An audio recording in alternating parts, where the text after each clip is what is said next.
If you are looking for a way to generate more, drive more, make more book sales without using Amazon ads, this video is for you. I laugh because a lot of you are here because of Amazon ads. A lot of you are here because you want to make good books that sell. And in this video, I am showing you my process, my simple strategy that I've just started to work with influencers. And I'm still learning a lot, so there probably will be more to this video, and maybe it would be a playlist or a series. If that's something that you think that you would benefit from, then definitely let me know in the comments. So I'm still in the middle of the influencer marketing, figuring out strategies, but I've had enough success that I wanted to share with you the things to do. And you guys always know, learn from me the things not to do. Okay, so influencer marketing is where you're leveraging someone else's audience for your product. And it can be really fun because influencers also want to build a platform and they love sharing new products because it gives them content to make. So I really like this because of the brand awareness that it drives traffic to your audience on Amazon. When this happens, Amazon recognizes, oh, this book has profitability or this book has awareness outside of our platform. It's not just being found on our platform, and it will drive the algorithm will show your book to similar customers. So that's the really neat thing, is that the algorithm's working in your favor when you use multiple traffic sources to send people to your book. So there might be an upfront fee depending on who you're working with, how big their audience is. There is a little bit of a learning curve, and I'm just going to give you the very basic steps so you're not overwhelmed and so you can get started. We are essentially, right, driving traffic to our books. Another thing that I really like is that these influencers have gotten to know me and given me feedback on my books to make them better. And now that they know who I am, I can build a relationship. Like Beth Jesus, he doesn't know who I am, right? So when you launch another book, you have a street team, you have an army of people that are willing to promote your book. And that really takes care of a lot of stress of getting a book going. And you're not working on a third platform or third party site to be able to do that. You guys have seen previously, I've done a, a video about Booksprout, and that is a way for a third party to help you drive reviews to your book. I've also heard of Goodreads. If you guys would like me to test out the strategy on Goodreads, let me know. But I like this because when I have a new book, I can reach out to the influencer and say, hey, do you want to do another collaboration? And so here is the strategy that I've been using so far so you can learn from my mistakes. Essentially, I have a list of all of the keywords that my book is about, okay? And I'm going over to social media platforms and I am following them. I'm following these accounts that look like they could be influencers for me. And I learned once that sometimes micro influencers are better than large influencers because large influencers might not be responding to messages they get. When we talk about micro influencers, let's think about people that have 0 followers to 10,000 followers. These are people that might even promote your book for free. That's happened to me when I sent them my book.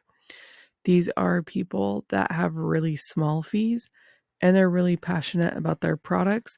And a lot of times, if they have a small following, sometimes it can be a really strong following because their customers are there for one thing. So before you reach out, make sure you follow them and start interacting on their posts. Don't make it about you, make it about value. Tell them thank you for the things that they're sharing. Like, be thoughtful, be a human being. Okay.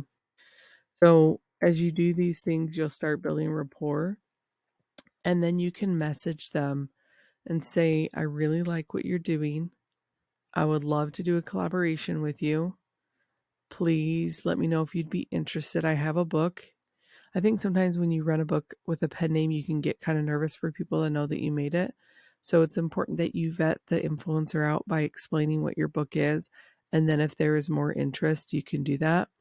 I was a little hasty with somebody and I was like, this is the book I made. And they're like, oh, this is Amazon KDP. And I was like, oh, bad feeling, right? So talk about your book before you send links. Make sure they're a good fit for you. That person wasn't even interested in, anyways, learn from me, right? Like, just be thoughtful about it.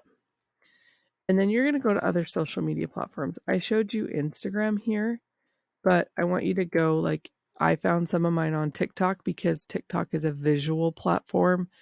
And if you have a YouTube channel, this is where it gets a little bit different for me because I have a business, I'm building a personal brand, and my books don't necessarily match my brand. So it was a little bit more difficult for me, but it still worked.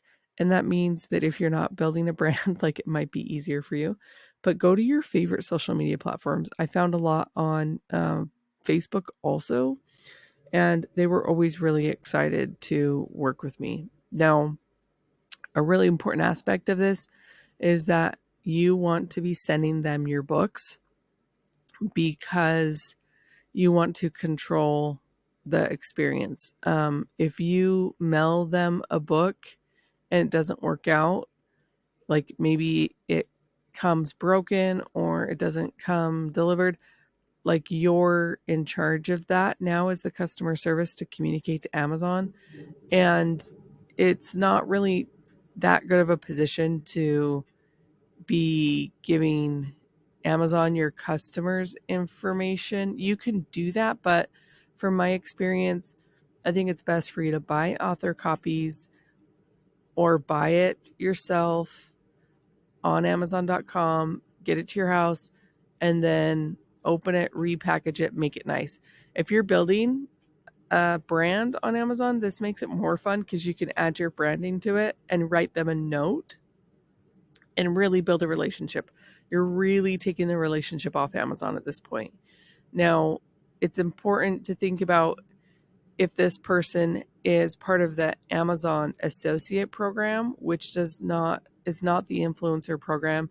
Amazon Associate allows people to share their links in their blog to drive traffic, but they also, if they have listed their social media sites on their social media platforms and told Amazon affiliates that they're going to use those platforms, then they can promote your book that way. That's not really up to you, that's up to them.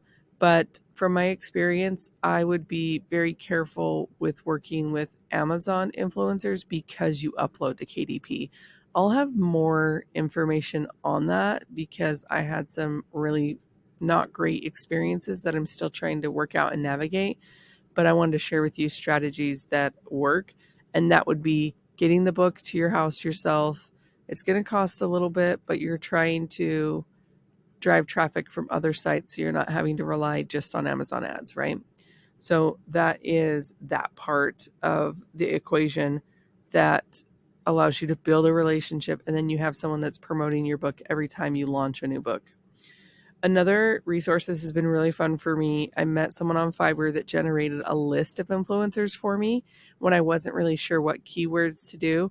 I gave them the keywords, I gave them the information, and I've used this gentleman twice and it's been really good. His name is Zed, and it's given me a list to really think about. And then you can go through and email people from your pen name email address or your business email address about working together on a project versus just reaching out on social media.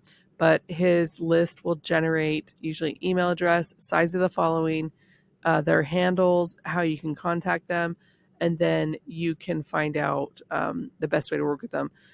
Be careful when you work with influencers that you find out their information, what their fees are. I hired someone to make some content also. She was like, this is what I do, and I was like, okay, let's try it. And so I paid her fee that was over $100, and then she made the content, and then she told me, if you want this content, it costs more. And so it was like, I would have loved that information beforehand. And there were other people that were happy to do things for free for me. So that's why reaching out and fishing, kind of figuring out who are these people in this fish pond that I want to work with in my niche. And you can work with people without, just by sending them a book, they think that's a gift enough. And that's why working with influencers under 10,000 is really good. This influencer was bigger on TikTok, and I don't know that I would do that again. So let me know if you need more videos about influencer marketing and what I've been doing. I can share the steps with you as I've been figuring them out and as they've been successful, but I need to know exactly like what type of videos would really help you so I can create more for you. Let me know if you have any questions. Please like and subscribe. And I love you guys, and see you in the next